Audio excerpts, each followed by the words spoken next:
This is the War Master, Josh Barnett, and you're watching Pro Wrestling for Life.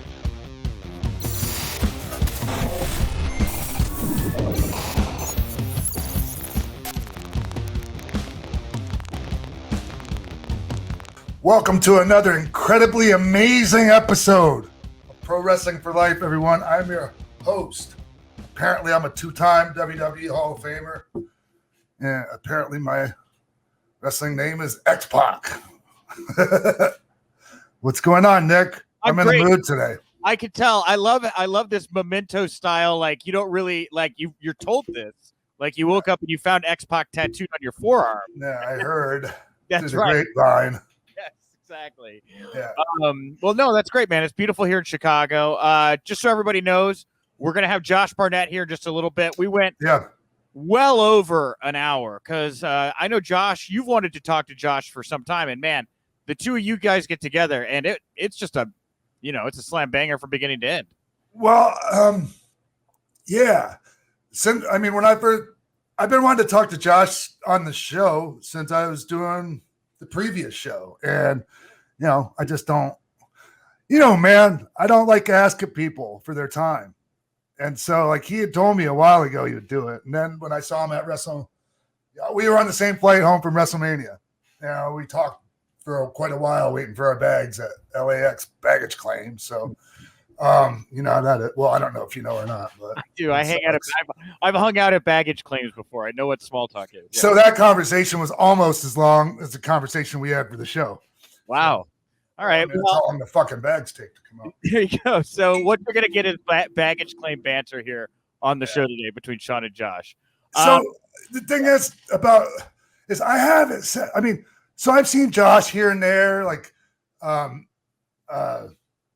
different things, and we talk bullshit. But like now, like we haven't talked like that since that bus ride he brought up. We're not the first time I ever met him in Japan. Yeah. And we sat in the back of the bus and just had an amazing conversation. So yeah, and you're gonna hear all about it, the bus ride conversation. I want to kind of call out two things real quick. First of all, we're recording this a little earlier than we usually do the intro outro because you're gonna be on, or you've been on the bump, right? You're on the Wednesday bump. This came out on Thursday. So that's pretty cool. We have no idea what you said. I'm gonna guess you killed it, is what I'm gonna guess. Yeah, I imagine I did. I'm sure I did just fine, Nick. Yes, and I'm sure I was very likable. I'm sure you made sure to promote the podcast during your appearance on the show. I'm positive that you did that. I may or may not have. Okay. The other thing I wanted to call out here is in the interview at the end, there's a lot of speculation. There was a lot of speculation around Fedor Emelianenko's next fight. We get Josh like a couple hours before they choose who Fedor is going to fight, and at the end of the interview, we really thought I was ready to run quotes. I was be like, "Oh, we got this upcoming," because at the end of the interview, Josh comments on how he would have liked to have got that Fedor fight. Yeah, great. Sounded like he thought he had it in the bag almost. It does in the interview you're about to listen to sound like Josh had it in the bag, but we. A few hours after this recording, we got scooped, I guess. Josh is not going to be fighting Fedor. Wah, wah. It's going to be AEW's Jack Hager instead that's going to be going heads up with Fedor here. Yep. Yeah, so happy for Jake. Hope he, I wish him the best in it. I have no idea how that's going to turn out, but I honestly think that Josh Barnett's been really consistent his entire career as a fighter. It's amazing the longevity he's had, actually. Mm-hmm. And he's like the last fights you see him for me, he doesn't seem like he's lost that much since he started. No. And so that wouldn't have been a real smart fight for Fedor, I don't think, especially in his hometown of Russia, Moscow, Russia. I still very much want to see Josh Brock. Because I've brought it up to Josh because I've interviewed Josh outside of this a couple times, and I'm like, and he's all about it. Like, he would accept a Brock Lesnar fight. And how effing cool! Like the promos, like two guys that know how to work, like doing a real UFC fight. But I also would love to see Brock in a Bloodsport, just to see what that looks like. Just an animal. Oh, wow. Yeah, with Yeah. Brock style in WWE isn't that much different from a little bit. not that much. Not that Okay. much. Lastly, here before we throw to Josh in a second, reminder: we have 2 new Patreon tiers. If you're looking to get some one-on-one time with Sean, you want to join our third Thursday, what we're calling virtual meet and greets. We got 20 tickets available for that now over on our Patreon, and we have monthly 15-minute conversations available with Sean as well, if that's what you want to do. And of course, July 15th, circle it on your calendar. We are going to be debuting not only on YouTube now every Thursday, you're also going to be able to find us on Fight.tv starting July 15th. All right. Fight TV. Yeah. Just sounds good. It does. And I felt like I put on my professional voice there. I feel like I need to stop doing that. Like I lose emotion. I must present this very important information. So I hope I did it right. Yeah. Cool. All right. All right. This episode of Pro Wrestling for Life is brought to you by EveryPlate. Yeah, I hope our listeners out there, they want to experience full plates and fuller wallets with America's best value meal kit. I am a huge cooking person. I cook every single day. Liz and I cook every day. I had a blast doing the EveryPlate. So they make home cooking easy. It's affordable. Think of it this way. It's one meal from EveryPlate. That's the same price as 1 cup of coffee. Like, it costs the same amount to get all the food, the supplies you're going to need to cook a meal as it would take to go buy a cup of coffee. I don't know how they do it. It's crazy, right? Because the food is legit. Like the meats, all that, man. Like, it's high quality shit. It is really high quality, and the meals come together in about 30 minutes. And like Sean said, you got the meat down there. It's freezer packed, and there's like a little barrier. Then they have all your veggies up top, and they got the recipe tucked on the side. It's really awesome. And they're always changing out their menu. 14 recipes per week featuring like a whole range of different flavors and ingredients. It's awesome, man. Yeah, and the main thing is they got the meat down there. But anyways. Yeah, they got that meat down there. And, with most meals coming together in about 30 minutes or less, that's going to leave you more time to go outside in the beautiful weather here in the summer. Yeah. You've hopefully been vaccinated, or if you're not, you're taking precautions. But this is a summer of being around friends and family, and you're going to want to impress them with man, it's great to cook. Like I love cooking too, Nick, and it's really I get a lot out of cooking for others, so This is perfect for that. Yes, agreed. So I want everybody to know, like, this is the most affordable market brand home cooking box. It is a huge differential from everything else you're going to try. The quality is so great. And we have a great deal for you. If you guys want to try EveryPlate, it's just $1.99 per meal plus an additional 20% off your next 2 boxes. You get 20% off the next 2 boxes if you go to everyplate.com and you use the promo code Pro Wrestling 199. All right, Pro Wrestling 199. That's the promo code to use. Get started with EveryPlate for just $1.99 per meal. Just $1.99 per meal. Then you get 20% off the next 2 boxes if you use the promo code Pro Wrestling 199 when you go to everyplate.com. That's up to a $100 value in savings. And thank you, Pro Wrestling. Oh, no, thank you. No, you're right. Thank you, Pro Wrestling for Life, for supporting EveryPlate. And you know what? Hey, thank you, EveryPlate. Exactly. Pro Wrestling for Life. Great read. Wonderful. We killed it. Great.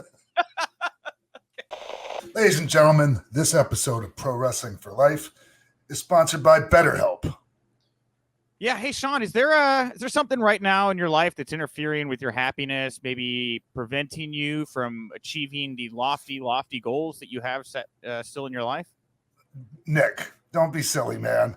You know, and everyone out there listening and watching knows that I have struggled with mental health issues most of my adult life. So come on now. Yeah. Well, Sean, BetterHelp, maybe they can help you assess your needs and maybe even help match you with a licensed professional therapist. And if you wanted to, you could start communicating to them in, literally less than 48 hours. And I want to note, like I did last time and every week, like I've done this myself. I was in a bad spot several months ago, maybe a year ago. I was just transitioning in my life, doing a lot of things. needed somebody to talk to. We're in this pandemic. You're inside. You don't know what to do. I went to BetterHelp.com. I got matched up with a wonderful therapist named Linda, and it really got me back on the right track. The thing I learned from BetterHelp with Linda is, me personally, I started using mindfulness. Yes, mindfulness. Yeah, mindfulness. And you use mindfulness, I take it. Well, Yes? it's incredibly helpful, like for people that deal with addiction. It's because anything that keep you in the moment, you know. Mm-hmm. And addiction, anxiety, and again, it's different for everybody. This is just my personal experience. You know, everybody gets treated differently. But yeah, mindfulness, like accepting my emotions, allowing myself to release those emotions. It's been very, very helpful for my day-to-day life. And BetterHelp is committed to facilitating these great therapeutic matches, so they make it easy and free to change counselors if you need. So if it didn't work out with Linda, I lucked out. I had a great therapist right out of the gate. But if it hadn't, they'll give me another therapist. I don't have. Nice. I'm not tied to Linda.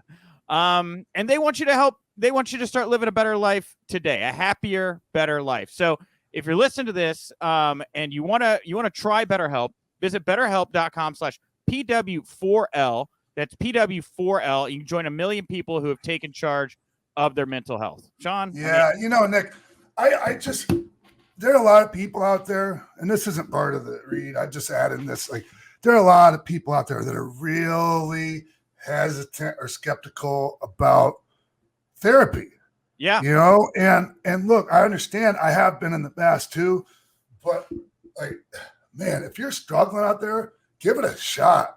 I mean, you really have nothing to lose. And I just can't say enough about the benefits of really good therapy, man.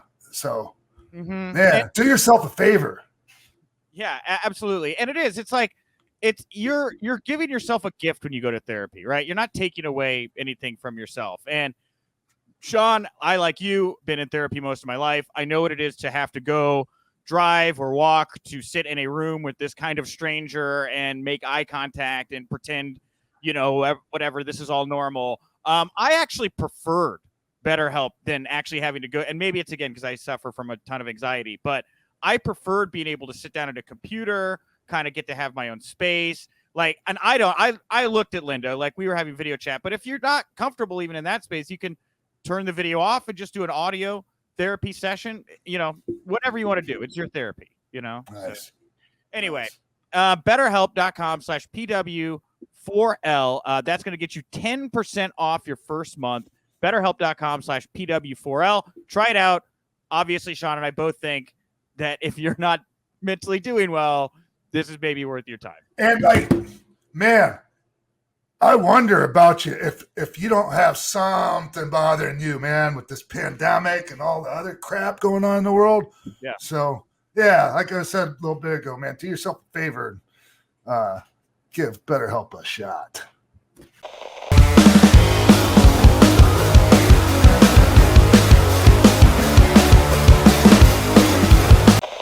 Everybody, right now, I'm really excited to be joined on the show by, in my opinion, one of the greatest heavyweight MMA guys like ever, and a great representative of professional wrestling, Josh Barnett. Josh, how are you, man?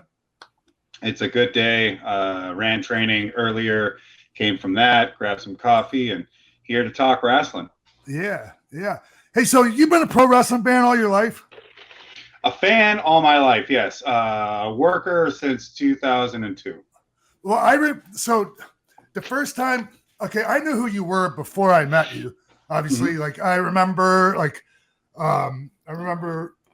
you as the UFC champion, and I don't want to go off into all that stuff, but I was actually really surprised at not only how much of my career you were already familiar with when I met you on the New Japan, the Black Bus or whatever, what was that, NWO or whatever we were calling the bad guys bus. And so we were riding, it was me, you, and Joni, and you're just like, oh yeah, and then I've seen you do this and this and this, and we fought that guy, and we talked about like Gotch and Robinson and all this stuff, and it was like, wow, okay, yeah, it was really cool. Is really keyed in on all this. Yeah, well, I mean, because like when I first started, Josh, like I trained with Masami, like Carl, all right, when I was younger, I used to say, hey, I was trained by Carl Gotch. I wasn't fucking trained by Carl Gotch.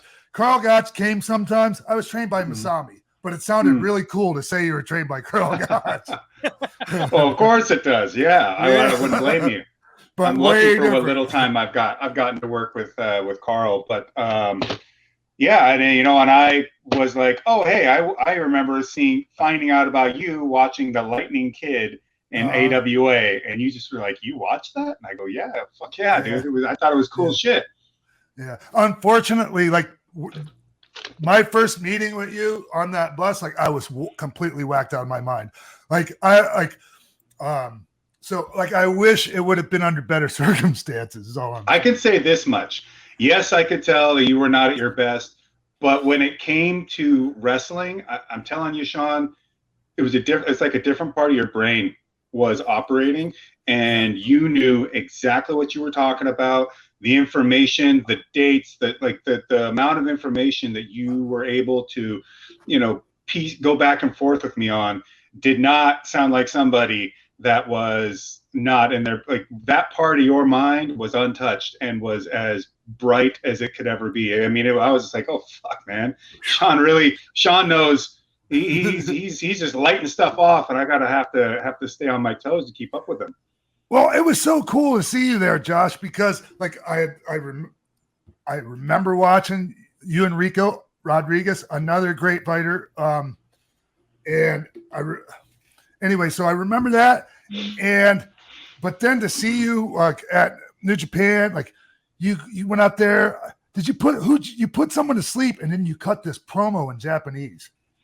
Oh, that was probably Yuji Nagata. We did like a get together, and he attacks me in the ring, and then I front choke him out, and then I cut my promo in Japanese on him, and everyone freaks out, and then that's the lead into me having my professional wrestling debut for the fighting or going against Yuji Nagata for the IWGP Heavyweight title in the Tokyo Dome in front of like 50,000 people. Incredible, for a debut. Right?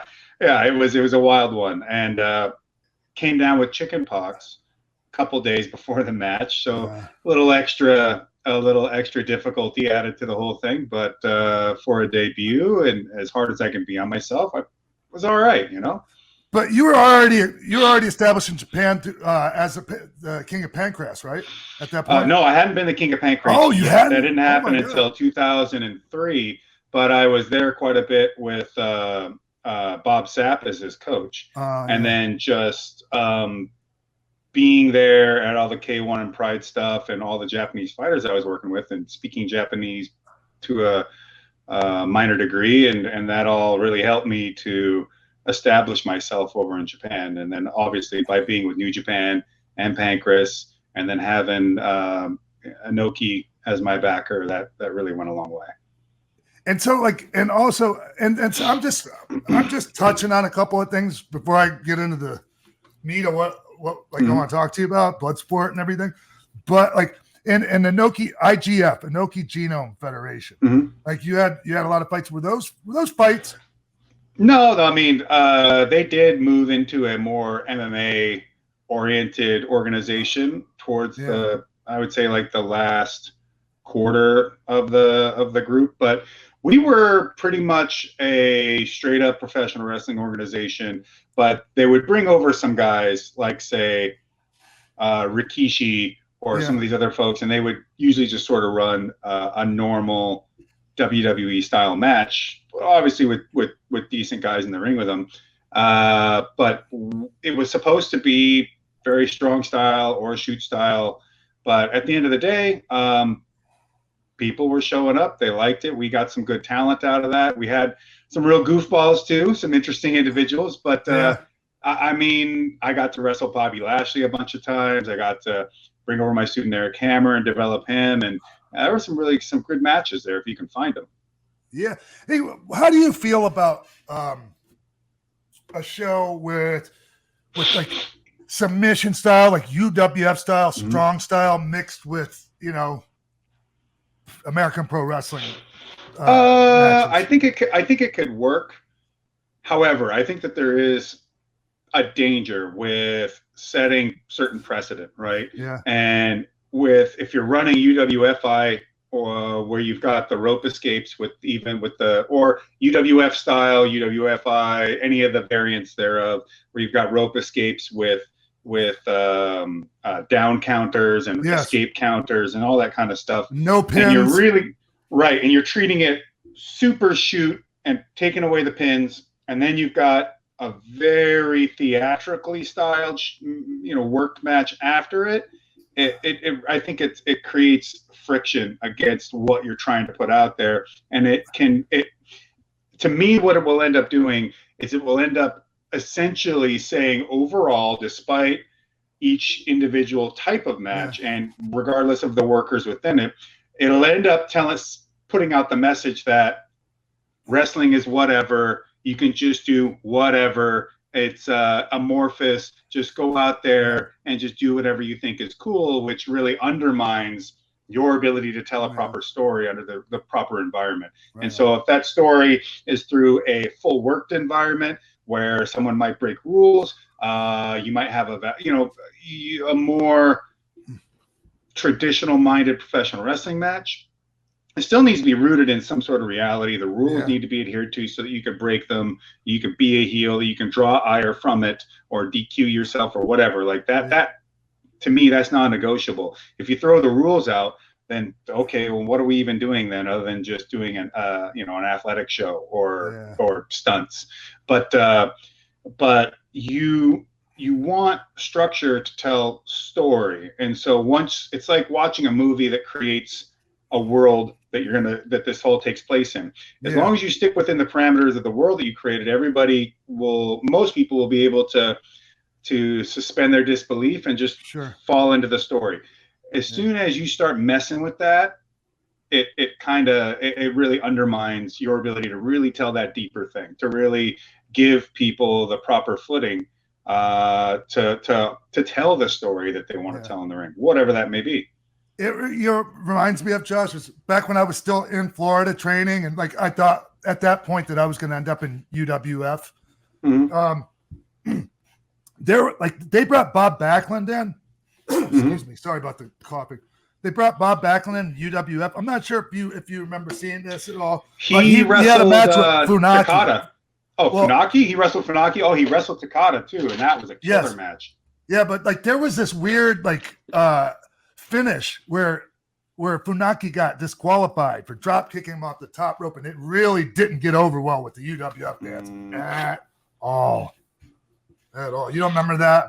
No, but I can easily see that because people would be so used to seeing somebody leap off the top rope, right? But Bob you know what? They did that that short arm scissor spot where Bob picked him up and set him on the rope and the drop kick. It just didn't fit, man. I could see that. And there are rules to professional wrestling. Go find them out there. And there have been some variants here and there, but they're generally the same. And most of them would say, old time way would be you can't throw somebody over the top rope. But another thing that gets forgotten is usually it was like you have 4 seconds. If you jump up on the ropes, you got 4 seconds to get off them. That was the thing. It's the same as if I break a hold by grabbing the ropes, you got to let it go within the count of 4 or whatever, right? Yeah. But it's the same idea as if you climb on the ropes, that's the same as grabbing them. You're not supposed to be there. If you're rebounding off the ropes, that's one thing. Doing a rope escape, that's another.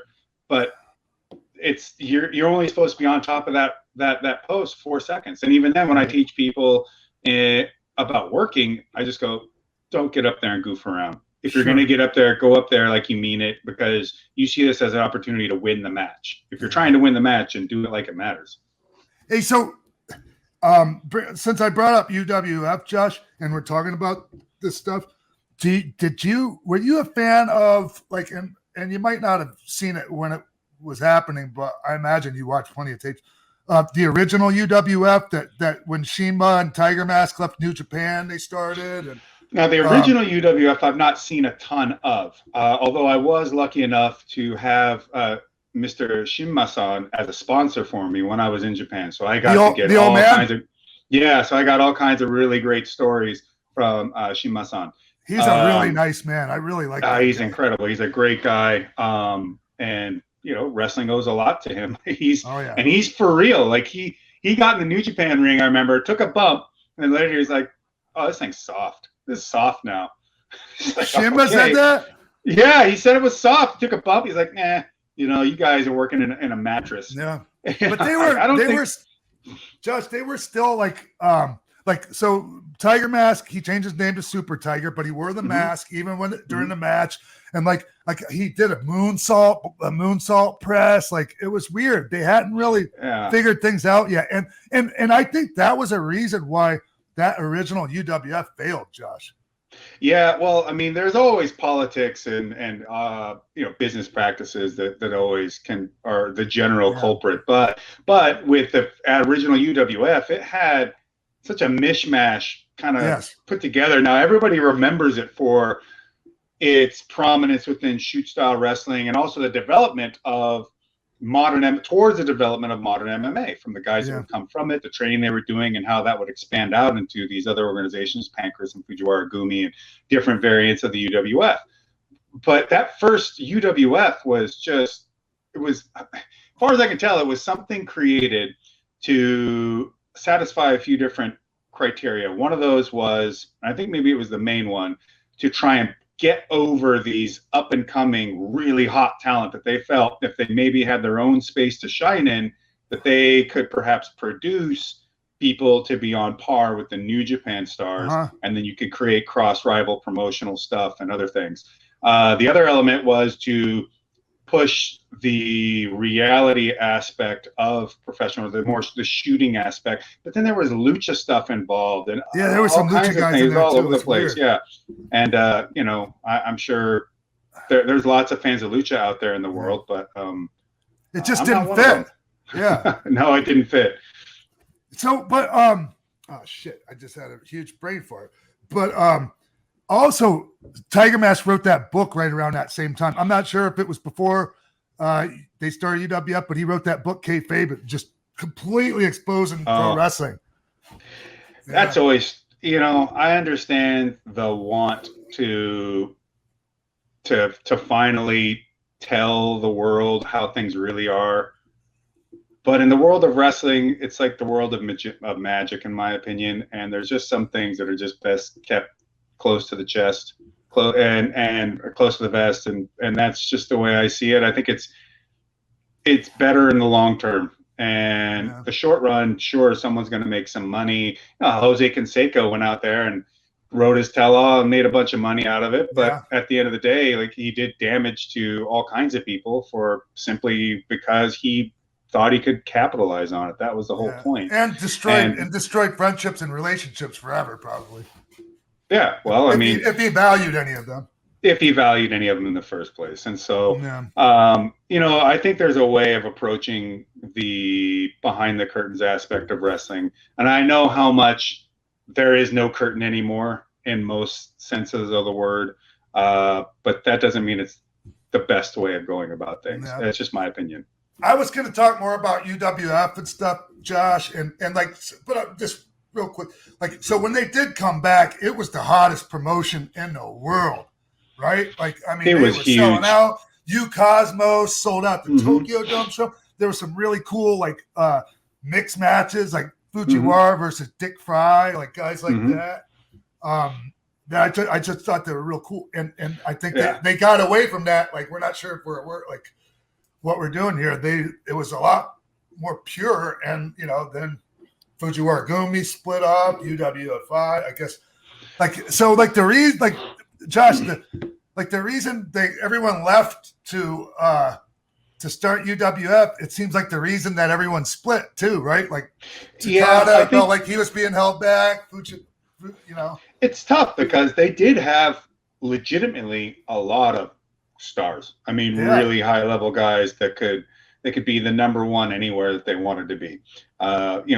Nobuhiko Takada could have been the top guy in any promotion in Japan. Didn't matter. He could work with anybody. It would have been Maeda. These guys are huge. And so there was also even that younger group of Funaki and Suzuki. I say younger. I don't think they're that much younger than, say, Funaki, but on the hierarchy, there that they were considered not just younger in age, but younger in experience, and they came in. So they not only did they want to get out and forge their own path, right?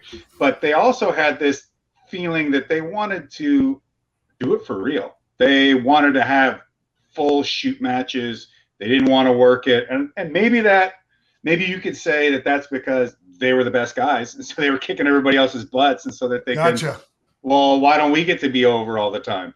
But I mean, Funaki and Suzuki they were not that. I would say that they had a lot more nuance to them than that, because Pancras was structured incredibly smart in the beginning, and is still around today, just to say something. Yep. Also, it was talking about being over. Yeah, you Cosmos and all that, huge. And then you see the UWFI, like that first third of the company, that first third of that history when Miyato was the booker. Yep. Hearing Takada in the arena, just the sound, it was, nobody's like, you can't hardly think of anybody more over than that. That's Hulk Hogan over. That's Ultimate Warrior in 1986 over. That's, holy moly, man. That is over. That is like bonkers. One of my favorite scenes from that is when Takada knocked out Katao with that kick. Yeah, so me too. sweet. and the Japanese have always been so Japanese about it, and very, very, even Steven. But the reality is, Kitao, and I don't mean to speak bad of the dead here. I've got nothing personal against Kitao. Rest in peace. He didn't want to sell. He didn't want a job. He was so very much like, I'm not giving anything to anyone. And I watched him against Yamazaki, and it was really infuriating how, Kazuya Yamazaki's a super legit guy, shoot boxer, shoot-do trained dude, shoot wrestler all the way to the core. Yep. Great worker, and the guy can fight. And Kitao's just like, I'm not going to sell anything for you. And it's just a terrible match. And then that's supposed to lead into him with Takada. But everyone's like, it's all accident. But the reality is, he wouldn't sell for Takada. He wouldn't play. He wouldn't work. So eventually, it's like, oh, you're such a badass, huh? Bang. Yep. So that's what it came down to. And the reality is, Kitao, if he was that hot about it, I got screwed over, he could have gone, found Takada in the back, kicked his butt, but that didn't happen because he knew better. He knew that if he was going to mess with Takada was going to beat his ass again, and this was not going to go well. And like you said, like, not to speak ill or whatever, but like he wasn't a good fighter at all. Like, he was a great sumo guy, but he sucked at fighting, right? Yeah, he wasn't a great fighter, although I'll give him that. Like, I think he got screwed against Mark Hall in that early UFC fight. He got his nose broke, and they say, it's bleeding too much. It's like, the guy's not bothered. Like, he wants to fight.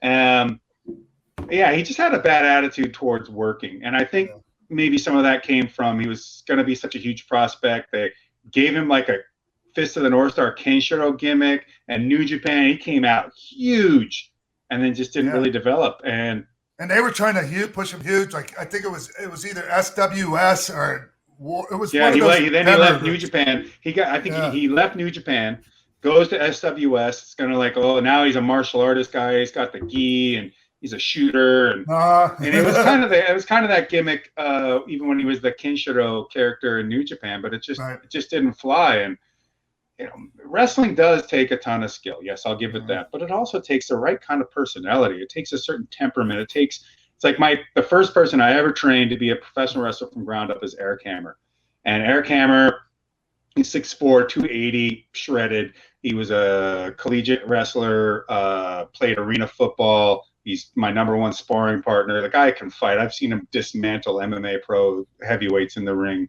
and he's won tons of grappling stuff. So, but the thing was, it's not like, you have all the skills, you can fight, and, you have a great look. I mean, these things do factor in, but the main thing was Eric, as big and huge as he is, can flow. He's got a soft touch. He can move, and he's a great athlete as well. So I'm like, you can do this. And he's just like, what do you mean? I go, look, man, trust me.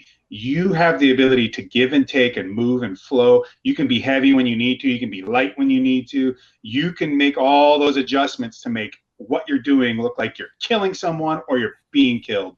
And you don't have an ego about it as long as someone's a respectful person. You'll do great. And, he's worked with tons of great people. Worked matches with Fujita and Lashley and all. He made Jerome LeBanner look like $1 million. And Jerome is obviously a killer fighter. Yeah. Great kickboxer. Awesome dude, too.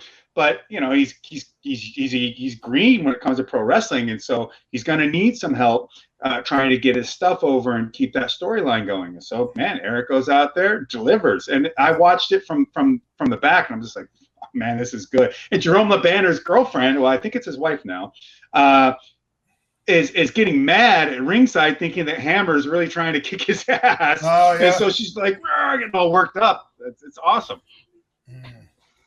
Man, you brought Jerome LeBanner up, and it made me think of that K1 thing where, man, they put Don Fry in there with him in a stand-up. Oh, yeah. Oh my God. That was awful. Money. That's why Don was there. Don's like, what's the worst that could happen? He knocks me out, whatever. I just remember. Sounds like Don. Yeah. Why are you fighting Jerome LeBanner in a kickboxing match? And he's just like, money, brother. I'm like, well, okay, I get it.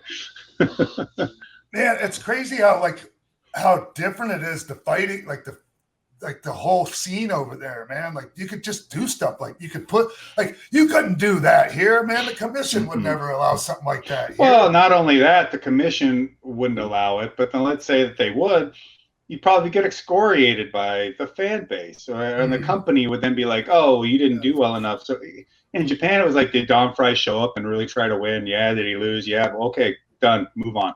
That's it. That's all they cared about. It's like they still love Don Fry for being Don Fry, and they still do. I'm 100% positive about it, and it's because of his intent and his willingness, not just his record, not just something arbitrary. That's his heart, man. His heart. Yeah. Like him going out there and just going toe to toe with Takayama, him and Shamrock trying to bring each other's legs home with him. Like, yep, it was crazy, man. It is. How about and I'm I want to get to Bloodsport here right now, but before that, back to UWFI. They added tag matches to that situation. I thought that was fascinating how they did that. Here's the thing: the best years of the UWFI are not just because that they had incredible talent, because it is undeniable they had incredible talent. And you have Yamazaki, Yamazaki, Takada, Tamura, Vader, Albright. Alan Coage, Bad News Brown. Yep. Anjo, the Russian Zangief and Hashimakov. I mean, you just had that was so great that they were there. Talent, and you had Billy Robinson working with people. You had a Thai boxing coach there, and then you had Yuko Miyato, not only wrestling but being the guy, the captain of how this is all being booked together. It was as the best shoot style wrestling you could see ever, and they managed to create that tag team match under that whole paradigm of the UWF and make it work, and it did work. There's a match between I believe it's Kakihara and Sakuraba versus Gene Leidick and Steve Nelson, and Gordon Nelson's son.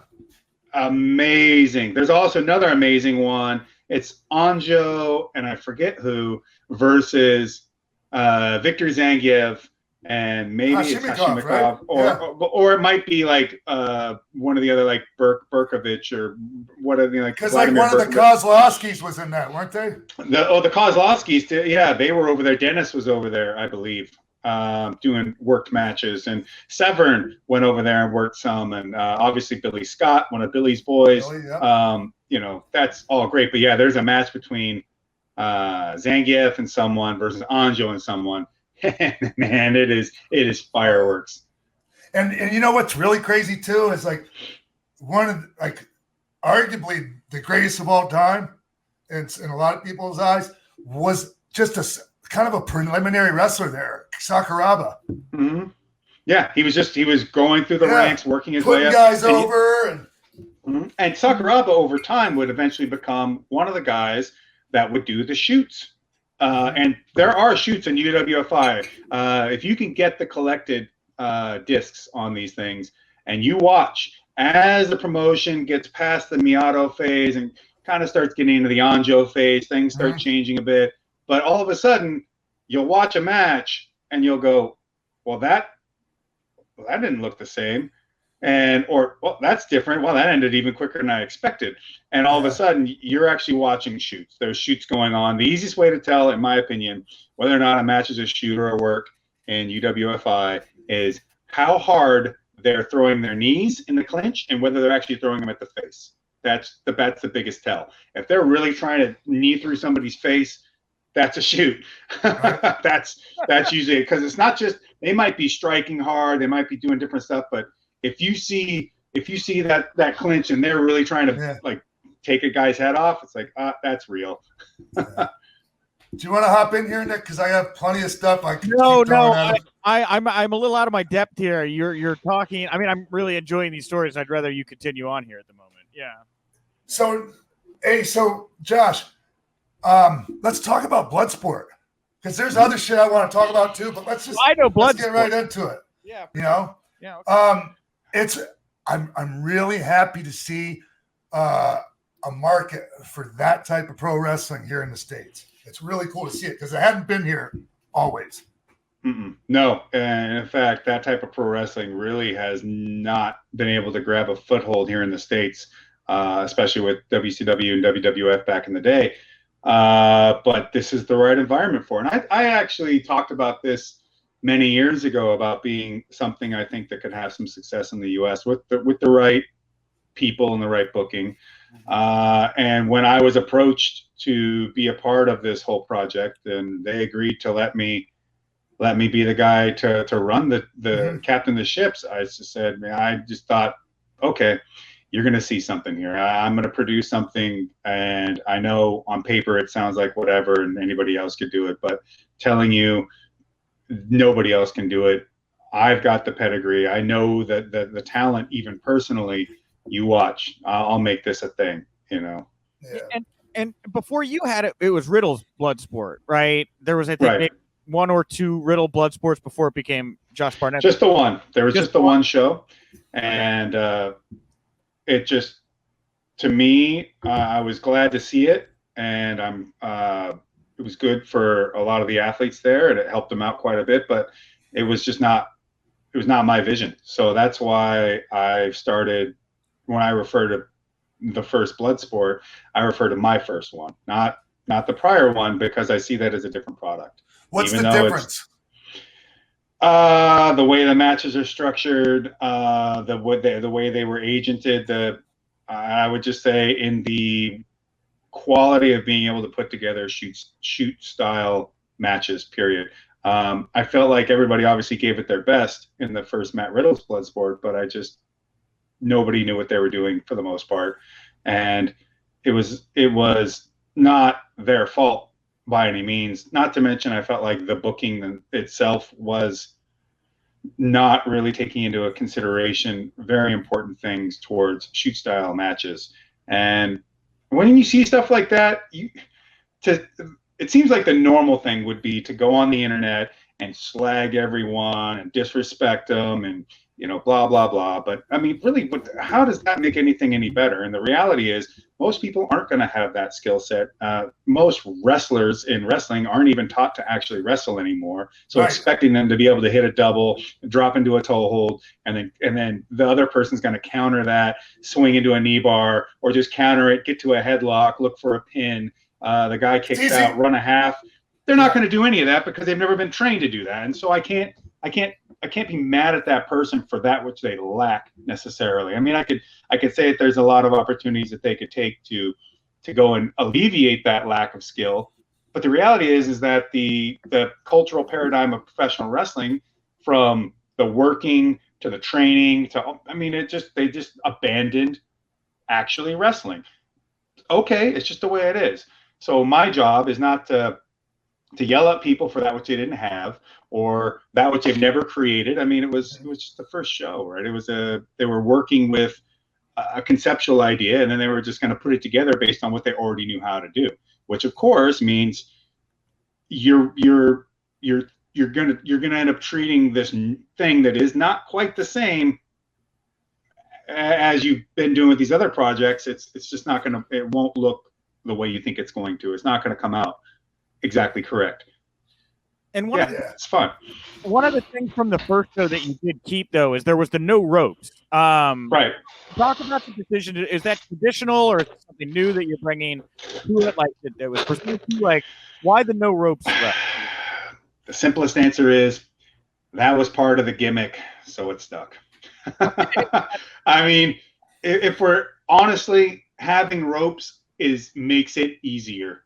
Having ropes and rope escapes and that kind of thing makes it so much easier to craft matches and to create stories and so on and so forth. It's actually, when people look at things as a restrictions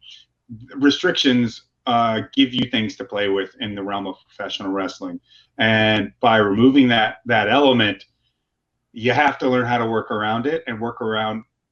It's not the lack of restriction, but what you used to have that you could have used. It was another tool in the toolbox. Well, now it's not there. So you got to work around it. But I feel like we've done a really good job of doing so. And we've got incredible talent with great minds, and even better, great ears. They listen well. They take instruction. They're there to bring out their best, not from themselves, not just themselves, but out of their opponents and out of the matches themselves. It's great. I'm curious, Josh, the fan base for that, like the people that come to these shows. Do you find they're educated and they know what they're watching? Like, is it a mixed bag? Like, how does it seem so far? It's a good question. I'd say it's gonna be a mixed bag for the most part, but I think that those that have become fans of it that continue to carry with it, they become more educated as they go, and they learn more as they're a part of the shows. And then there's just some people that are there that just like, man, these are great. They're just kicking the hell out of each other, and I absolutely love it. And regardless of the quote unquote style that we're working, we're still out there giving it our all. This is John Moxley and Chris Dickinson and Simon Gotch and Davey Boy Smith Jr. I mean, and go on and on and on. So we are still a group with incredible wrestlers that can go out there and put on a match with anyone. And we use Bloodsport to put forth the most stripped down, raw, intense kind of wrestling that we can think of. Can you talk a little bit about how, like, you obviously have such a vision for Bloodsport and a style that you're trying to sell, but at the same time, like, currently Bloodsport's, maybe forever, I don't know, but like still part of the GCW universe, which also includes, deathmatch wrestling. It also includes these, fabulous big gay brunches and these kind of throwback, Joey Janela spring break type shows. Being in the unique position to be able to have that vision, but also kind of balancing the other fan bases in GCW and how like a Moxley, for example, can do a Bloodsport match and then walk across the street and he's rolling around in glass with Nick Gage, the next night. It's very unique, the position you're in. Yeah, well, and each show is its own flavor. And so we don't really have to worry about cross-pollination so much. I mean, everyone's doing their own thing, and yet there are going to be those that are capable and wanting to work Bloodsport and then another show and another show. And there's plenty of places for people to find an opportunity to get in the ring if they've got the competence. So in that sense, I mean, you never know who you might draw into your product. But I'd have to say that we, as a GCW imprint, have to have people coming from those other types of shows coming and watching. And hey, man, there's, I'm sure, plenty of people that are big gay brunch that love the ever living crap out of shoot wrestling, and people that are deathmatch aficionados that absolutely love watching MMA or other things of that nature. I mean, it's fighting's universal. That's why wrestling works in the first place.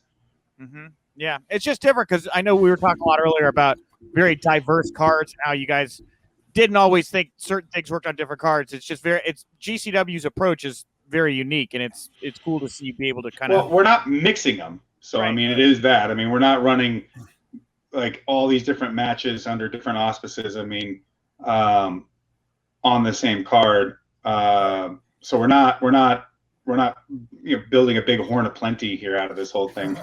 This is just we're just one imprint amongst the GCW brand, and we're really very fortunate to be a part of. We're very fortunate. Brett is a great promoter. He's been great to me and our athletes, and I like working with him. He's a good dude, and he backs this whole Bloodsport project, and we've got more in store. Could we see Josh Barnett pop up at a spring break or a big gay brunch? Are you interested in appearing on any of the other GCW products, or are you pretty much focused on just Bloodsport? Well, I mean, anything could happen, but for the most part, I'm really saddled in here with what we're doing with Bloodsport. It's a lot to take care of. It's a lot, whether I'm in the ring or just doing the opening ceremony and just kind of being around the back. I'm working my ass off the whole time. So I have enough to keep me busy right now. Not to mention, I don't think I've seen the best of Bloodsport yet. I mean, I think that with what we have at our disposal, with the type of talent and the people behind us, I think we can only get better. So we got to strive for that. Hey, Josh, concerning the fans and the reactions to the matches, like, to me it seems like, okay, comparing Bloodsport to UWF, UWFI, all that stuff. Like the reactions they would get over there, it seems to me it felt like because they thought they were watching legit contests.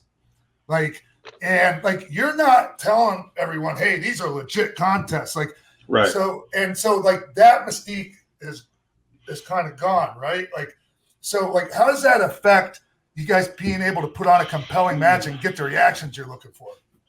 Honestly, that's that question, which on the surface might seem, fairly simple or, maybe one paragraph answer. That's actually, in my opinion, a very, very deep, and that will require a lot of digging and plenty of opinion, but that's actually a much deeper answer. Yes, people looking at wrestling as 100% shoot, no matter what it was, makes a huge difference. Even today, one of my main arguments that I've made many a time is people don't need to know that wrestling is or isn't real, so to speak, or isn't. I hate that. Of course, goddamn, it's real. But whether it's worked or it's a shoot. But if you treat it like it's a shoot, no matter how you're doing the wrestling, it always is going to give a better response, in my opinion. It's gonna build for the future. Doing anything less than that is just hot shotting, in my opinion. It's short-term gains for long-term losses, and the environment of wrestling, even broader than that, and the way the business has gone over the last 50 years, 60 years, and a whole number of things have really changed the ability for even the WWE to be what it was at its peak. It affects all, great and small. And as for the shoot work element, I'll tell you what, man, I get people still all the time going, is this MMA? There are lots of people still that they watch Bloodsport and they're like, that's real. I get people going, oh, that was a shoot right there, or oh, that this happened, and oh, that wasn't worked at all. And I'm never gonna. And here's the thing: I'm never going to give you the answer. I'm never gonna tell you. I'm never going to peel the curtain back. I'm not gonna open the page and no, fuck that. Talk amongst yourselves. I don't care. Go for it. It's way better that way. what just came to my mind though is, even if people might think, okay, this is a work situation, when you have two guys like, say, yourself and Minoru Suzuki squared up against each other, that's two legit motherfuckers right there, and you can't deny it. No matter, so like, I guess a lot of that depends on the actual people that are in the ring doing it, and their reputations and all of that, right? Yeah. Well, if Anthony Corelli's in the ring, if he hooks you up and hits a Harai Goshi, yeah, he fucking did it. You know, and if you didn't want him to, probably not going to go your direction. You're probably still getting thrown, right? And so everything he does is still also backed by a base of being a shooter his whole life. Yeah. And so he's just taking that and altering it for that environment, but he's not out there screwing around. He's making it real. And not even like in, like, just talk. I'm talking about WWE right now. Like, when you watch a Brock Lesnar title match, like, he's doing, like, if that ain't strong style or whatever Brock Lesnar style is, I don't know what the hell strong style. Like, he doesn't do any unnecessary movements in there. No bullshit spot, like drop down, leapfrog. Like, I mean, he might have done some of that in the past, but he has really gotten his style down pat recently. Yeah. Well, at the end of the day, and what I'm always telling my students is, it's not necessarily what you do, it's how you do it. It really is that. It's simple as that. And everyone's just like, oh, well, you know, this match has a moonsault in it, so you'll hate it. Like, no, that has nothing to do with anything. Like, you could do whatever move you want. You come to me and you're Mr. Flippy X. It don't matter. I can make you as Flippy X better. I can make your flippiness more impactful and not make you stop being flippy at all. Like, I could take any wrestler that really has any want to be that, you know, that really wants to be the best that they can be, however they're going to work, and I'll take what they're doing. I can build into them what is most important, and it isn't about whether or not you hit the ropes. It's not about whether or not you fucking did a moonsault. It's not that at all. I mean, I watched Lightning Kid rolling Savat people in the stomach and then hook them up into tombstones when he was smaller than the guys. But the thing was, if he lays you out enough, if he works your legs over, he gets you in the gut kick or jumping rolling Savat, gets you in the face, stuns you, cranks you up. He did lift you. Boom, he tombstoned you. That's it. He won. Yeah. He set you up. No, at maybe 2 minutes in the match, you couldn't have done that. Maybe you couldn't have done that to the Soul Taker at the time, but you would have figured out a different way, and that's the whole point. Oh, man. Hey, so you were talking about your students earlier. Mm-hmm. Hey, do you mind talking about my favorite of your students and my favorite female competitor in wrestling right now, Shayna Baszler? Yeah, you got to be very proud. She's excellent right now in Raw, and it doesn't matter where they put her, she'll shine. She's again another person that she got pro wrestling essentially from the beginning. I had to work with her on some things, and there's a lot of, I would say, bad influences in the biz at the moment that people don't even realize that they're bad influences. That's how long that they've been around. But you know, and I don't mean bad as in malicious, as in I don't think that there's anybody out there trying to give people bad instruction per se. It's just that they're just wrong. They just screwed it up. But Shayna's out there working. You know, now she's got this thing with Alexa Bliss, and you know it's kooky and it's weird and it's whatever, but she will make it work. One of her first ever experiment or adventure into being a heel was with Nicole Matthews up in Vancouver, and she picked it up right away. Like, one of the things she did that was just so heelish, it made my little heart just squee with joy. I was so happy how smart she was about this. They would come to the ring and she'd bring an entourage like a UFC fight. She would have her gear and get checked for if she had oil on. I mean, she would get put Vaseline on just would stretch out the whole thing and would just piss the whole crowd off. And the thing that made me so happy is what she figured out was one of the most heel things you can do, and this is one version of it, is deny the fans the match. Yeah. Don't give them the match. They're waiting to see you get your comeuppance. And if the match doesn't happen, that's not possible. So, you know, one of the old heel tricks you'd see all the time is they're going, and finally heel's like, you know what, fuck this, I don't care. I'm not DQ me. Just leaves. And the audience is like, what the, you know, come on, I paid to see you wrestle. And so if the face can go out there and bring the heel back in, and then the audience is like, yes, you're helping us, you're helping us also and get our money. You're not letting him weasel out of it. But it's just simply a simple tactic of don't give them the match, or don't give it to them when they want it. You know, oh, you want the comeuppance now? No, I'm stealing this from you. Josh, her run as NXT Women's Champion is one of my favorite title runs, male, female, period, in years. I just love it. Oh man, she's been a great wrestler as a shooter and a worker, and we still talk.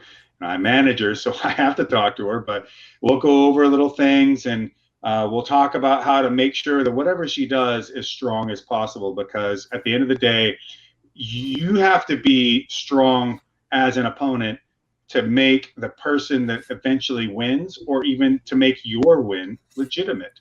Because if you beat nobody, it doesn't matter.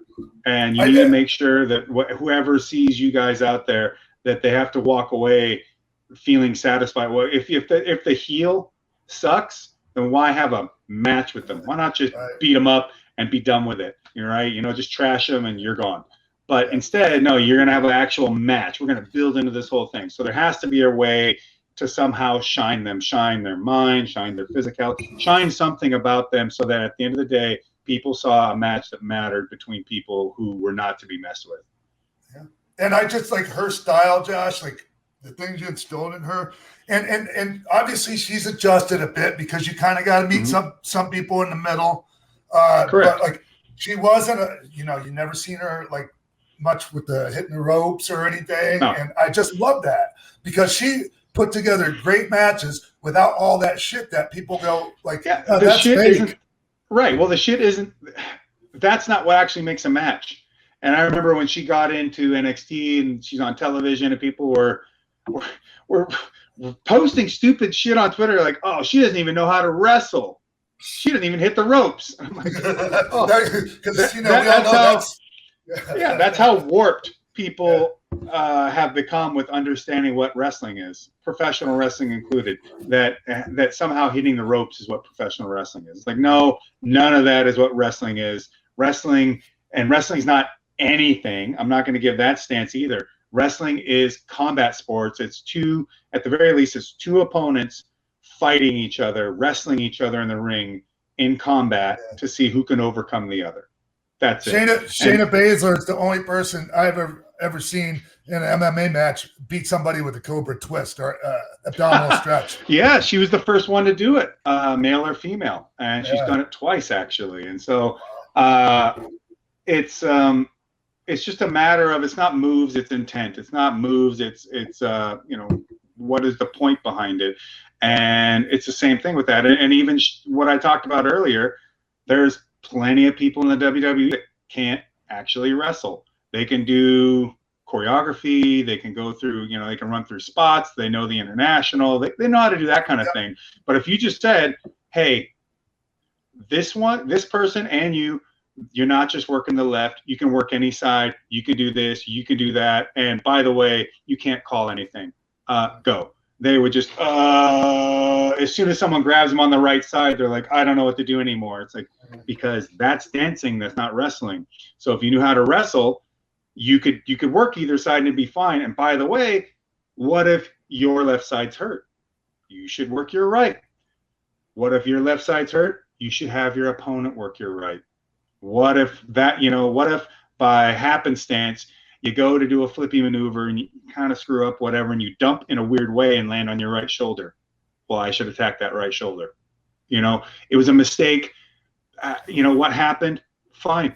Nobody knows what really matters until you tell them that it matters. So when people are like, oh, you can see that they just botched something, it's like you only know that because they all of a sudden froze up and reacted. Right. If it was just something that was ugly, like who cares? In a fight, stuff's ugly all the time. If you just keep going, you go to the next thing, even if you got a bunch of spots built in, just go to the next thing. Do it again. You see people go for stuff and fail all the time. Yep. And that's where the announcing crew should have your back and go, you can see the strain this match has had. You can see the fatigue that these wrestlers are dealing with, that they've been out there for 15 minutes, man, the sweat coming off them. It's hard. Couldn't get the proper bite the first time, managed to get, stun them and go for it. That's fine. I mean, you just saved everyone's ass. You just kept everything in the realm of combat where it matters, instead of thinking like, oh, well, when he went to do the international, stop. Just because you now think you know how professional wrestling is done, just fucking quit, man. You're not helping yourself enjoy the product all that much. But I had to with Shayna. It's like, well, why would you hit the ropes? To do what? I mean, maybe if you wanted to get more momentum, to hit him with a knee or something else, possibly. Sure. But why the fuck would you ever do that? I mean, you don't need like to. when you start getting into drop downs and like do-si-dos and shit, it's like a little too much. Yeah, and at the end of the day, if you can really wrestle, you can build all that stuff into what you want, or all of a sudden pull it out of a match and go, hey, let's get some movement in here, and boom, boom, boom. And then instead of going to the boom, boom, boom, boom, boom, you go through the international drop down leapfrog, then you go into a hip toss and you go for the pin, cover, kick out, and then both come up. Okay, fine. People will accept that. But how about pin, kick out, run a half on them again, pin, kick out, bar arm them, put them on their back, and then you give too much oomph. They roll you through. They go to a headlock. Now you're working back up, and then you get a front headlock, back them into the corner. Snap them down, go behind. Right. You just keep going. You're trying to win. Maybe eventually that guy, you get that go behind. He gets up. He backs you into the corner, grabs the ropes. Ref comes in, breaks it. Now you can choose. Do you want to heel it out? Do you want to keep it straight up? What do you want to do, right? But continuing also to do the same spots with the same finishes over and over and over again, it just makes it so people just are like, oh yeah, I know this. Oh, I know this. Oh, I know how this goes. And so even if they haven't seen it, like, but if you've been doing it over and over again, like that whole spontaneous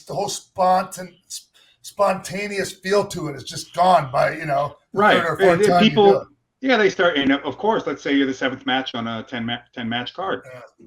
And knowing how things are, you've probably seen every wrestler do the same. I mean, you've probably seen the international spot 5 times already now, and you know how this goes.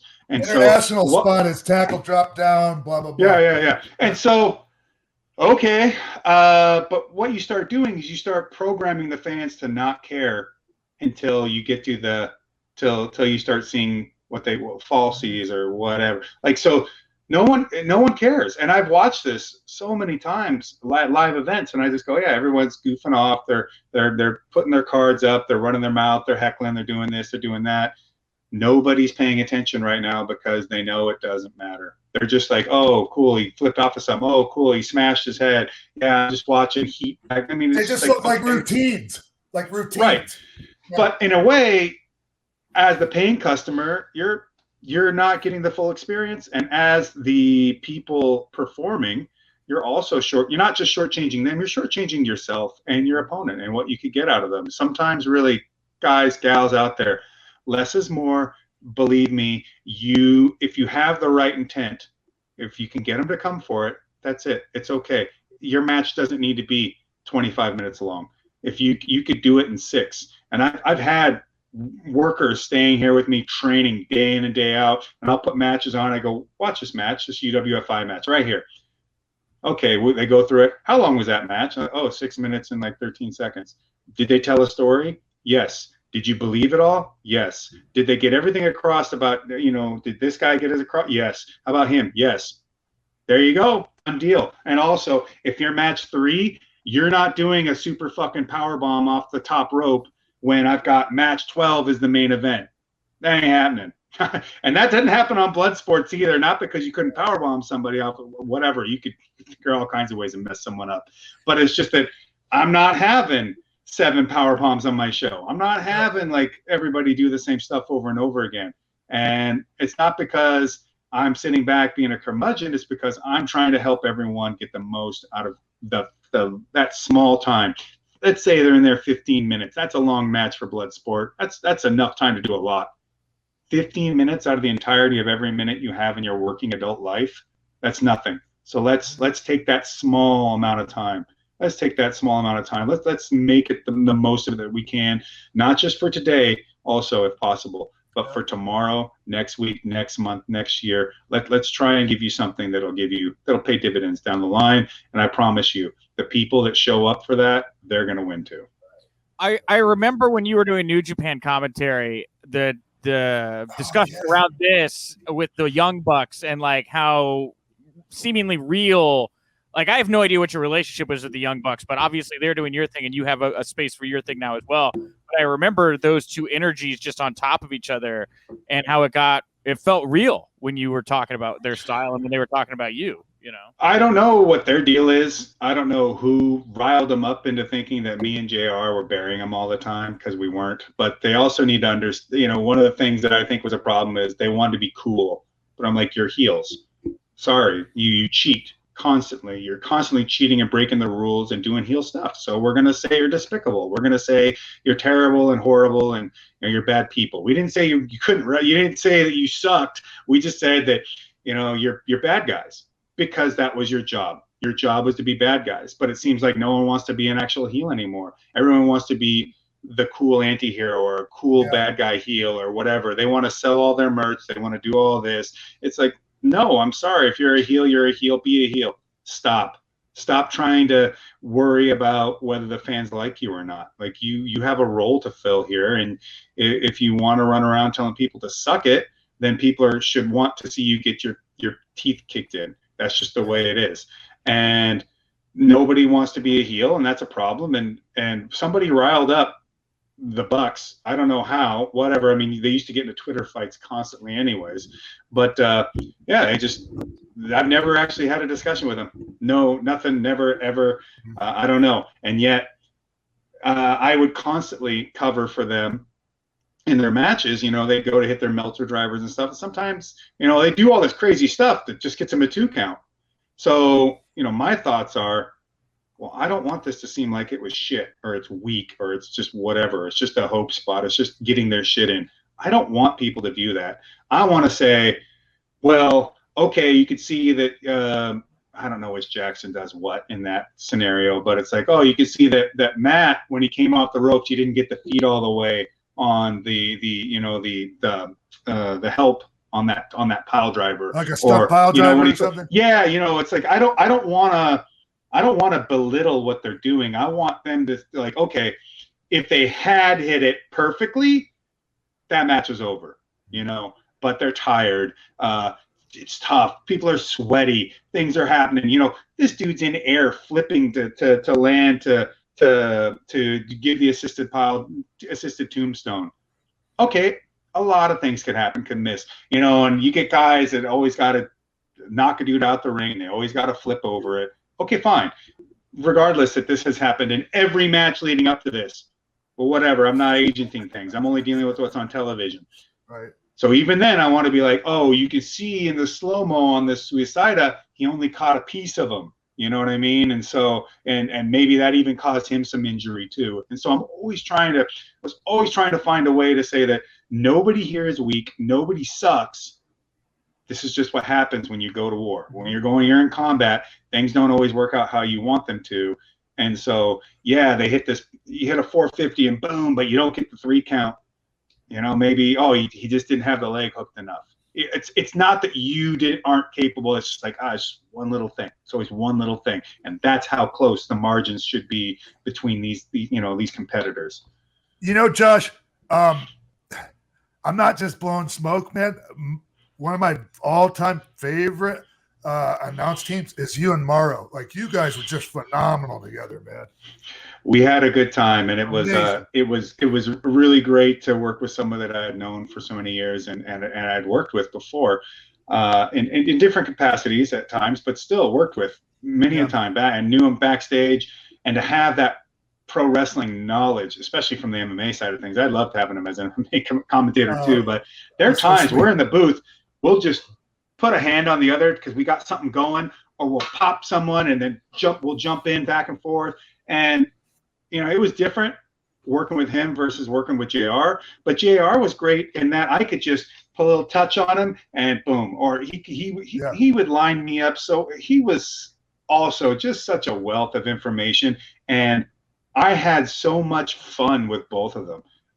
They were, it's like when you're with the boys, you're with the boys, and that's what it felt like. I was with, a guy who had seen and heard more wrestling than I'll ever forget. And it was incredible to be able to sit alongside him every single day. And even to have a guy like Morrow, who people won't really know this unless they're super deep fans, who spent all this time in Stampede and all this Canadian wrestling as a manager, which also means he's working in the back. He's working on tickets. He's working on this. Like, he's working the whole entirety of the business, which means that insight isn't limited to just playing a character. It's to knowing the biz. And that was awesome. Oh, wait 1 second. We've lost Sean. I don't know where he went. He's in our hearts. He's always in our hearts. Yeah, I know. He's ascended. He'll be back. I'm sure it'll be only a moment here until his wife is a writer in LA, and she has some kind of writers meeting going on upstairs where she's got the whole team, I guess, on the Wi-Fi. So anyway, we've already taken over an hour. As soon as he gets back, I'm sure we won't be that much longer. Sure. It's a great talk there, Josh. Yeah, it's been enjoyable. And, one of the things that I'm always trying to emphasize, because people just love to hang on the negative. They always love to see everything as some sort of Manichean, you versus them or whatever. It's a my opinion overall, right? Yeah, I have strong opinions, and I do back them for what I feel are good reasons, through experience and time and seeing them executed. But at the end of the day, man, we should be trying to do things to, what I say isn't to bring things down, because I think that's going to elevate what I do. It's to tell people this is how to help level yourself up. The better we all get, the better everything will be. And that's what is it? Rising tide. Rising tide raises all ships, and that's the point. Yeah, and that's why I really love the GCW model, because, like, as great as you guys are, and then Joey's fan base, and then you've got Effie's fan base and AJ Gray's fan base, and like the fact that you're not, I've heard for years, right, interviews like a great wrestling show should be like a great salad or great ice cream, where you have a little scoop of everything for everybody. And the fact that GCW's route is like, no, we're going to do a chocolate ice cream show. We're going to do a strawberry ice cream show. We're not going to try to make everybody a Neapolitan ice cream show. Sure, Neapolitan. Yes, absolutely. That's Effie's Big Gay Brunch. That's a Neapolitan ice cream. That's a Neapolitan ice cream, right? But like the fact that GCW is taking the route of like not trying to make it like, okay, I like American wrestling, and then some shows I go to and there's lucha, and that's really not my thing. Well, maybe those things shouldn't be on the same show, right? Maybe all these shows should be different. That's an easier way for, and like you say, rising tides, raise all ships. If everybody's having a good time and you have all these different varieties, everybody's kind of playing off each other. So anyway, hi, Sean. Hey, man. Sorry about that. We were honestly, all we were really talking about while you were gone was just simply that having differing opinions and putting out some of the information. Let's say specifically, I'll just talk for myself. People tend to think like, oh, you hate this, you hate that, and this, that, and the other. It's like, look, man, I'm not trying to actually bring. What I'm doing is I'm trying to give you insight into making yourself better, into making, if you're better, if we're all better workers and then we're all better promoters, then we're all better bookers, we're going to make better matches, and we're going to make, if the referees are better and the managers are better and the valets are better, I mean, as everything works towards some sort of a unifying construct and creating what, giving that base so that you can make it any kind of wrestling that you want and it'll all be good, then everything is better. Everything is better, but it's simply, if you can't take the criticism that, no, you need to learn how to wrestle for real, because it'll make you a safer wrestler, it'll make you in better shape and make you more capable, then, okay, well, you just don't want to be better. You don't want to put the work in. You think that that you can just, what you know now is all that there is to know. You know what, you were mentioning this earlier, like, guys really knowing how to wrestle, and like there's not as many. The thing though, to me, is in the past several years, they've been going out of their way to try to recruit people that actually know how to fucking wrestle, Josh. And it's really cool. It feels really good.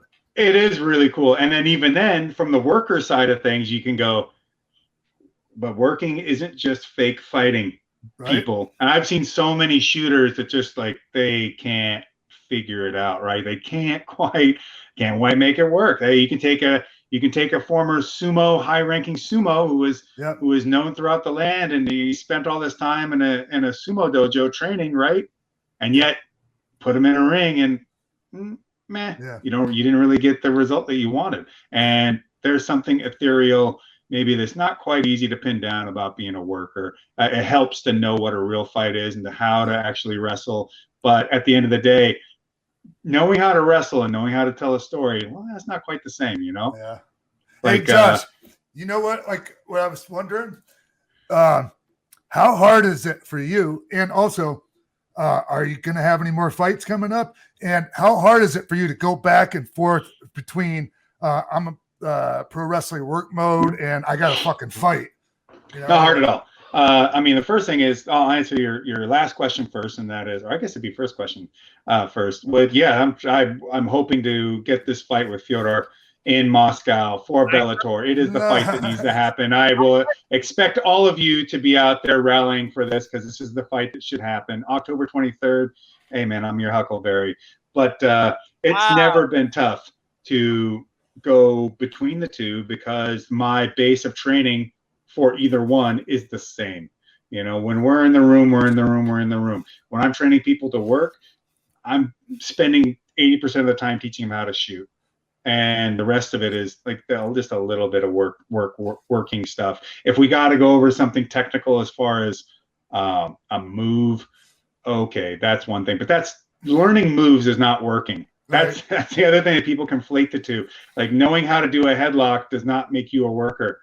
In fact, that has nothing to do with working a match really all that much at all. I just got this ridiculous image in my head of you backing a guy into the cage and then like hitting him with the working punch where you stomp, like, oh shit, I'm sorry, I'm gonna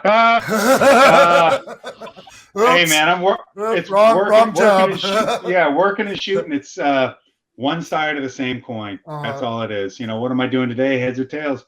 Brother, we could be easy, it could be tough. What do you want? You never threw a punch like that. You never, like in your pro wrestling matches, you don't throw punches like that anyway. So if you ask Scott Norton, my work punches might as well be shoots anyways. I accidentally gave him a mouse. Yeah, I was like, oh, let's do that. We'll clinch up and go at it. And next day, Scott's like, well, yeah, that worked. I was like, sorry. So October 23rd, you said? That's what I'm hoping for. That's Bellator Moscow. Fyodor is to be the headliner, and I can't see anybody more appropriate for that than me. And I have a large Russian fan base, Polish fan base, Japanese. I mean, this will get seen. Hell yeah. I'm so about it. I'm so glad you asked, Sean, because I was going to be my closer. I didn't know you were going to be like, I'm your Huckleberry. That's a great headline. But I got you. I got like if I was a betting man, all of my money would go on you. Oh, well, thank you very much. I'll give you that return. I'm not just saying. And you know what? If your body should ever decide that it feels like getting in a ring again, you can always give me a call. I think I could find the right opportunity for you. It's been a long time since I was in that mode, like 30 years.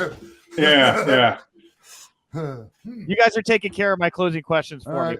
All right. Well, I have literally not. I've asked everything I wanted here. So you've given us more than enough time, by the way. Yeah, man. Thank you so much, Josh. Really appreciate you sticking around for over an hour. Well, I'm glad to be here. I even brought it up to Sean when I saw him coming back from WrestleMania. I was like, oh, hey, you're doing a new podcast now? What happened to the so on and so forth? Well, I'd love to go on it. I've known Sean for years, and It's my pleasure. Hey, man. Hey, I'm in that new because hey, Josh is friends with Glenn Danzig too. Yes.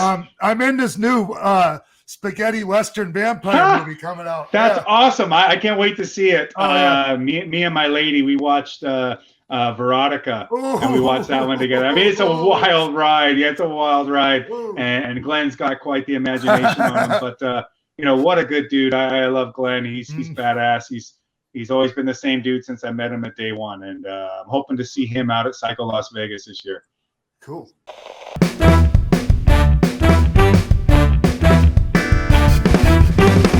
Welcome back to the game show portion of Pro Wrestling for Life. It is me, your game show host here on Pro Wrestling for Life, Nick Hausman, and coming to the game show right now, our first contestant. He is here every week to go head-to-head with one of our awesome Pro Wrestling for Life patrons. He's a two-time Hall of Famer. He's a multi-time champion. It's Sean X-Pac Waltman. Sean, welcome back to the game show. Hello, everyone.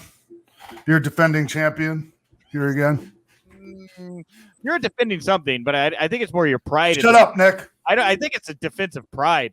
All right, so we have Sean here in the house, and coming to the show today, he is one of our, like I said, Pro Wrestling for Life patrons. He's a longtime supporter of the show. He's been itching to get onto the game show for some time now. He is coming to us from the supply room of wherever he works. It is our good friend Daniel Zamorano. Daniel, welcome back, or welcome to Pro Wrestling for Life.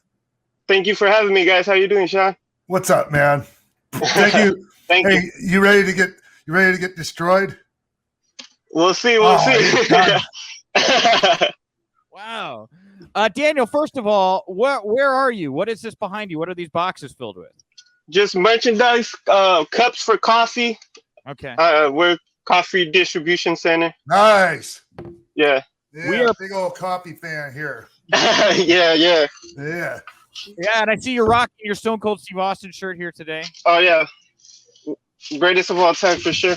Great. Whoa, wait. No, wait. In my opinion. You're talking to Sean. You're supposed to come on. I understand, but I don't want to be that. I love you, Sean. Don't get me wrong. You know what I mean? Yeah, big man. fan, but Yeah, Austin's my guy. Stone Cold, man. Yeah. All right. Well, we're going old school here today on the show. I have pulled back out my box of Titan Sports trivia cards here today. So we were playing 1997 Titan Sports trivia. The way this works, Daniel, I'm sure you know. You've watched the show before. Absolutely. There are five questions on either side of, or on each side of one of these cards. Again, this is from a trivia game from 1997 from WWF.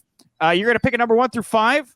I'm going to ask Sean or you what the question number is. There's no difficulty level 1 through 5. I'm going to ask the question. You get it right, you get a point. Pretty straightforward. Okay. Mm-hmm. Okay, Sean. I don't have a. Daniel's looking, and Daniel keeps looking over his shoulder, hoping his fucking boss doesn't come in. Something like that. Well, I don't really feel like making Daniel run around his office right now. I was going to do like a scavenger hunt thing. So, like, I don't know. How about this? I'm thinking of a number 1 through 10. I'm going to put the number right out of screenshot. I've got my fingers down here. What is the number, Daniel? 1 to 10. What number am I thinking of right now? 6. What about you, Sean? What do you think? That's what I was going to say. You can't pick 6. Daniel picked 6. What are you going to pick? 2. 2. You were off. It was 7. It was 7. Daniel's going to go first here. He was closer. Congratulations, Daniel. Thank you. Daniel, pick a number, or I'm going to ask Sean here first. Sean, pick a number 1 through 5 for me to ask a question of Daniel. 3. So, Daniel, the tag team champions at the 1989 WWF Survivor Series were the Brainbusters, Legion of Doom, or Demolition? Year before I was born, but let me throw out Demolition. You are correct, Daniel. Congratulations. That is 1 point for you, Sean. You look pretty confident. Did you know that one? Yeah. You did? Okay. Yeah. Daniel 1, Sean nothing. Daniel, pick a number 1 through 5. 4. 4. We are going to go with 4 here. Okay. Number 4, Sean, in the WrestleMania 4 Battle Royal, who were the last 2 men remaining? You do not get any choices based on the card. You just have to tell me who are the last 2 men in the WWF WrestleMania 4 Battle Royal? Bad Brown and Bret the Hitman Hart. That is correct. No Wow. shit, Nick. No Dude. fucking shit. It's correct. Yeah. Okay, we have ourselves a game here today. Okay, Sean. And a little side note, like if you go back and watch something, like somebody must have fucking ribbed Bret and stole his trunks because he only had his tights and his singlet on over the tights, and it looked weird, like compared to how it usually looks. I'm pretty sure. Yeah. I'm gonna go back. All right, hey. So Sean, nice. Back to you. Pick a number 1 through 5. 2. Let's see what you got here, Daniel. At the 1994 SummerSlam, the Bret Hart Owen Hart match was either A strap match, B, a no count out match, or C, a steel cage match. Steel cage match for sure. That is correct. Wow, we are 3 for 3 here. Daniel at 2, Sean at 1. Daniel, pick a number 1 through 5 here. I'm going to shoot one back to Sean now. 1. 1. The mighty 1. All right, Sean. Who, again, you don't get choices. Who called the action at the 1987 Survivor Series telecast?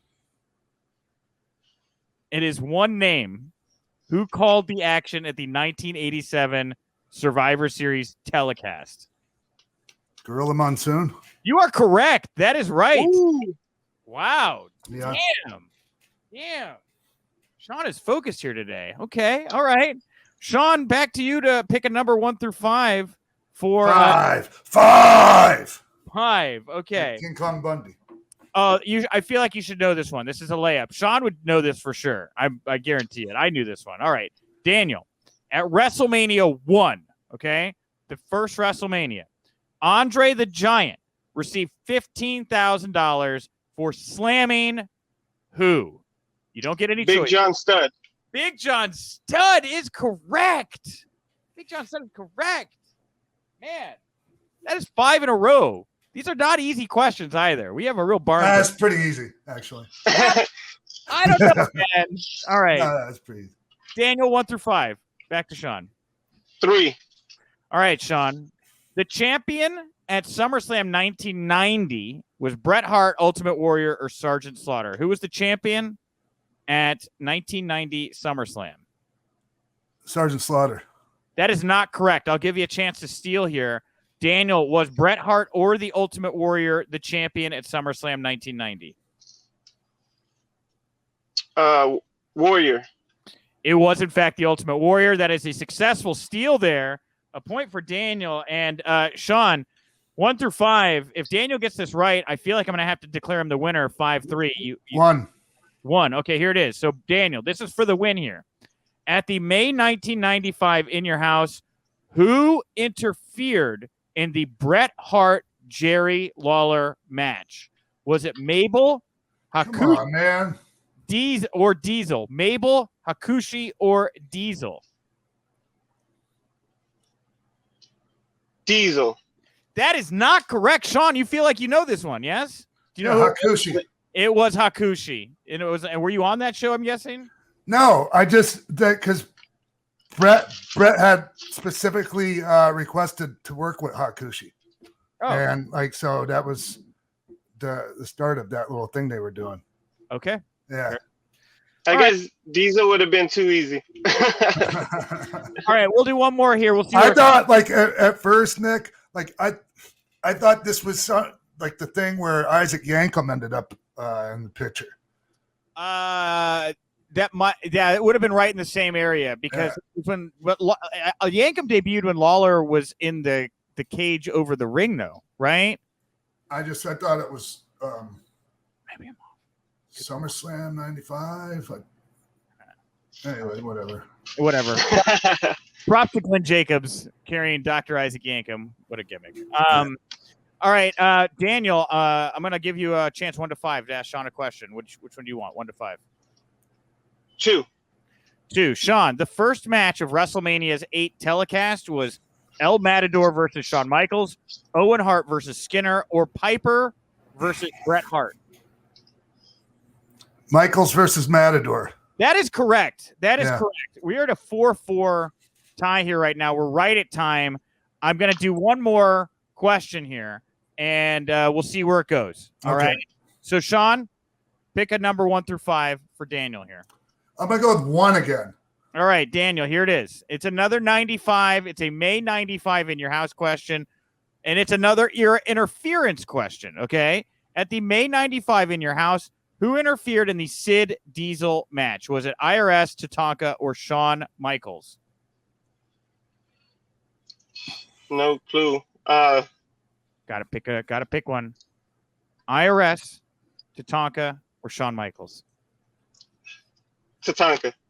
Wow, that's correct. That is correct. Woo! Super guess on that one. We're at time. I don't think anybody. I mean, there was one. Sean got one wrong. Daniel did pick up the steal there.